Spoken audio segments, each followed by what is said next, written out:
डायन की दोस्ती। बहुत समय पहले की बात है। रश्मि नाम की एक परी परीलोक में रहती थी। उसी परीलोक के पास एक डायन नगरी थी, जहां बहुत सारी भयानक डायन रहा करती थी। उन डायनों में सबसे छोटी डायन बिजली बहुत समझदार थी। एक दिन की बात है, डायनों और परियों में बहुत भयानक लड़ाई हुई और उस लड़ाई में परियों और डायन को बहुत चोटें आई। परियों और डायनों में सदियों से दुश्मनी चली आ रही थी, लेकिन अभी ये दुश्मनी और भी भयानक रूप लेने जा रही थी और बिजली इस बात से बहुत दुखी रहती थी। ना जाने कब ये लड़ाई खत्म होगी। इस लड़ाई से सबका नुकसान होता है। एक दिन रश्मि परीलोक से बाहर आकर घूम रही थी। वो एक नदी के पास पहुंची जो बादलों से होकर गुजरती थी। वहां का नजारा बहुत सुंदर था। रश्मि को बहुत अच्छा लग रहा था। वो वहां की खूबसूरती में इतना खो गई कि उसे पता ही नहीं चला कि कब उसका पैर नदी में चला गया और वो डूबने लगी। बचाओ! कोई बचाओ! कोई तो बचाओ मुझे, मैं डूब रही हूँ। कोई तो मेरी मदद करो। तभी वहां से बिजली गुजर रही थी। उसने किसी के चिल्लाने की आवाज सुनी तो वो वहां पहुंच गई। उसने परी को देखकर कहा, ये तो एक परी है, मैं इसकी मदद क्यों करूं? ये परियां तो बहुत बुरी होती हैं। ये आए दिन हमसे लड़ती भी रहती हैं। बिजली उस परी को वहां छोड़कर जाने लगी तो उसका मन दुखी होने लगा और वो सोचने लगी, अब मैं क्या करूं? माना कि ये परियां बहुत बुरी होती हैं, पर मैं इसको ऐसे नहीं छोड़ सकती। ये सोचकर बिजली ने मंत्र पढ़ना शुरू कर दिया। मैं करना चाहती हूँ परी की सुरक्षा। आ जाए मेरे हाथ में मोटा सा रस्सा। बिजली के ऐसा बोलते ही उसके हाथ में एक मोटी सी रस्सी आ गई और उसने वो रस्सी नदी में फेंकते हुए कहा, ये लो, जल्दी से रस्सी पकड़ लो। इस रस्सी को, हाँ, इसी रस्सी को। बिजली की बात सुनकर रश्मि ने जल्दी से वो रस्सी पकड़ ली और उस रस्सी के सहारे नदी से बाहर निकल आई। रश्मि ने बिजली को धन्यवाद करते हुए कहा, तुम तो डायन हो ना, और उसके बाद भी तुमने मेरी मदद की। तुम्हारा बहुत शुक्रिया। डायन तो हमेशा हर किसी की मदद करती है, लेकिन तुम परियां ही बेवजह उन्हें मार देती हो। मुझे तुम्हारी मदद तो नहीं करनी चाहिए थी, लेकिन तुम्हें ऐसे मुसीबत में छोड़कर जाने का मन नहीं हुआ। हम परियां भी किसी को बिना कारण के नहीं मारती हैं। तुम्हें कोई गलतफहमी है। तुमने मेरी जान बचाई है। तुम बहुत अच्छी हो। क्या हम दोनों दोस्त नहीं बन सकते? एक परी और एक डायन कभी दोस्त नहीं हो सकती। ये बोलकर डायन वहां से जाने लगी। तभी रश्मि बोली, तुम चाहे जो भी कहो, लेकिन तुमने मेरी जान बचाई है और मैं इसके लिए तुम्हें दिल से धन्यवाद करती हूँ और चाहती हूँ कि तुम मेरी दोस्त बन जाओ। तुम जाना चाहती हो तो चली जाओ, लेकिन मैं रोज इसी समय तुम्हारा और तुम्हारी दोस्ती का यहाँ इंतजार करूंगी। तुम्हें यकीन हो जाए तो आ जाना। रश्मि की बात सुनकर बिजली वहां से चली गई।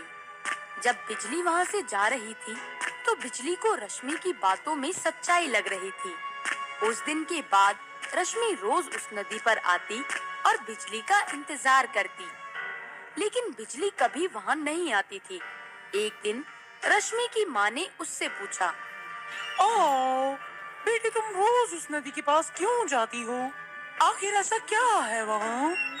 माँ, किसी की दोस्ती का इंतजार कर रही हूँ और मैं किसी को विश्वास दिलाना चाहती हूँ कि परियां बहुत अच्छी होती हैं। किसको? माँ, मैं उसके बारे में आपको बाद में बताऊंगी।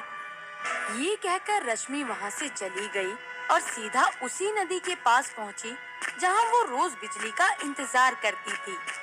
रश्मि अपने आप से कहने लगी, काश बिजली मेरी दोस्ती को समझ पाती। तभी वहाँ अचानक बिजली आ गई और बोली, मैं तुम्हारी दोस्ती को समझ गई। क्या तुम मेरी दोस्त बनोगी? ये सुनकर रश्मि बहुत खुश हुई और बोली, तुम आ गई। मैं तुम्हें दोबारा देखकर यहाँ पे बहुत खुश हूँ। ये बोलकर दोनों ने एक दूसरे से हाथ मिलाया।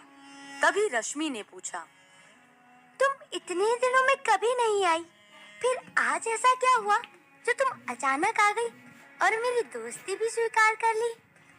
किसने कहा कि मैं यहाँ नहीं आई? मैं यहाँ हर रोज आती थी और तुम्हें छुप छुप कर देखा करती थी। जब मुझे लगा तुम्हें ज्यादा तड़पाना ठीक नहीं है, तो मैंने तुमसे दोस्ती करने का फैसला कर लिया। क्यों, ठीक किया ना? ओहो, अरे हम इतनी देर से बातें कर रहे हैं पर हमने एक दूसरे का नाम ही नहीं पूछा। मेरा नाम बिजली है और मेरा नाम रश्मि है। तुम बहुत अच्छी डायन हो और तुम बहुत अच्छी परी हो। काश परी लोग की परियां भी हम डायनों के बारे में ऐसा ही सोचती। हाँ, और डायन नगरी की डायन भी हमारे बारे में ऐसा ही सोचती। क्या हम कुछ ऐसा नहीं कर सकते जिससे हमारे परी लोग की परियां और डायन नगरी की डायनें आपस में मिलकर रहने लगे? लेकिन ये दोनों तो एक दूसरे की खून की प्यासी हैं। ऐसा कैसे हो सकता है? पता नहीं। चलो अब चलते हैं, फिर मिलेंगे। दोनों एक दूसरे को बाय बोलकर वहाँ से चली गई। ऐसे ही कुछ दिन तक चलता रहा। रश्मि और बिजली छिप छिप कर मिलती रही, लेकिन अचानक परी लोग और डायन नगरी के बीच दोबारा लड़ाई छिड़ गई। परियां और डायन एक दूसरे के खून की प्यासी बन गई। उन दोनों का मिलना मुश्किल हो गया, लेकिन फिर भी वो सबसे आंख बचाकर मिलने में कामयाब रही। हमें कुछ करना होगा। हमें ये लड़ाई रोकनी ही होगी। अगर ये लड़ाई शुरू हो गई तो ना जाने कितनी परियों और डायनों को अपनी जान देनी होगी। वो दोनों ये सब सोच ही रही थी कि अचानक रश्मि को एक योजना सूझी और उसने बिजली को सारी बात बताई। फिर दोनों वहाँ से चली गईं और अपने अपने साथियों के आगे खड़ी होकर बोली, तुम लोग डायनों से क्यों लड़ना चाहती हो? मैं उनकी तरफ से युद्ध करूंगी। वहाँ दूसरी तरफ बिजली ने भी अपने साथियों से यही कहा, तुम सब परियों से लड़ क्यों रही हो? अगर तुमने उनसे युद्ध किया तो मैं उनकी तरफ से लड़ूंगी, इसलिए तुम लड़ाई को यहीं खत्म कर दो। वो दोनों अपने फैसले पर अटल थी, लेकिन उन दोनों के साथी लड़ाई लड़ने के लिए तैयार थीं। तभी एक डायन ने बोला, बिजली, ये क्या बकवास कर रही हो तुम? हमारी दुश्मनी उनसे सदियों से है और अब तुम उनका साथ दे रही हो। ये जरूरी तो नहीं ना कि जो गलती हम सदियों से करते आ रहे हो वो अब भी जारी रखे। अब समय आ गया है कि हम ये दुश्मनी को यहीं खत्म कर दें। उधर रश्मि अपनी माँ से बोल ही रही होती है, माँ, आप तो समझो, हम परियां बेवजह किसी से क्यों लड़े? आप ही ये लड़ाई खत्म कर दो ना। रश्मि और बिजली लगातार अपने साथियों को समझा रही थी, पर कोई समझने के लिए तैयार ही नहीं हो रहा था। उन दोनों की मेहनत बेकार गई और उन दोनों के साथियों में लड़ाई शुरू हो गई। इस लड़ाई में कई परियां और डायनें घायल हो गईं। इस सब से दुखी होकर रश्मि और बिजली ने एक फैसला लिया। अब मैं परीलोक में एक पल भी नहीं रह सकती। जो किसी से बेवजह लड़े वो परियां अच्छी नहीं होती। हाँ, ठीक कहा तुमने। मैं भी अब इस डायन नगरी में नहीं जाऊंगी। अब हम अपना एक अलग राज्य बसाएंगे, जहाँ ये बेवजह की लड़ाई झगड़े ना हो, सिर्फ प्यार ही प्यार हो। इस तरह दोनों ने अपना अपना राज्य छोड़ दिया और एक नया राज्य बसा लिया। और ये राज्य उन्होंने वहीं बसाया जहाँ पर वो पहली बार मिली थी। बादलों के बीच से निकलती हुई नदी और चारों तरफ सुंदर से पेड़ पौधे। उस राज्य में कई दिनों तक वो दोनों अकेली रहती रही, लेकिन कुछ समय बाद धीरे धीरे और भी परियां और डायनें जो लड़ाई नहीं चाहती थी, वो भी उनके सुंदर से राज्य में आकर रहने लगी। और इस तरह से परीलोक और डायन नगरी में मात्र कुछ ही परियां और डायनें रह गईं। और उन्हें अपनी गलती का एहसास हुआ। जब उन्हें अपनी गलती का एहसास हुआ तो वो सब मिलकर रश्मि और बिजली के पास पहुंची। हमें माफ कर दो बिजली। हमने हमने तुम्हारी बात पर भरोसा ना करके बहुत बड़ी गलती कर दी। अब हम बिल्कुल भी नहीं लड़ेंगे। हमें माफ कर दो।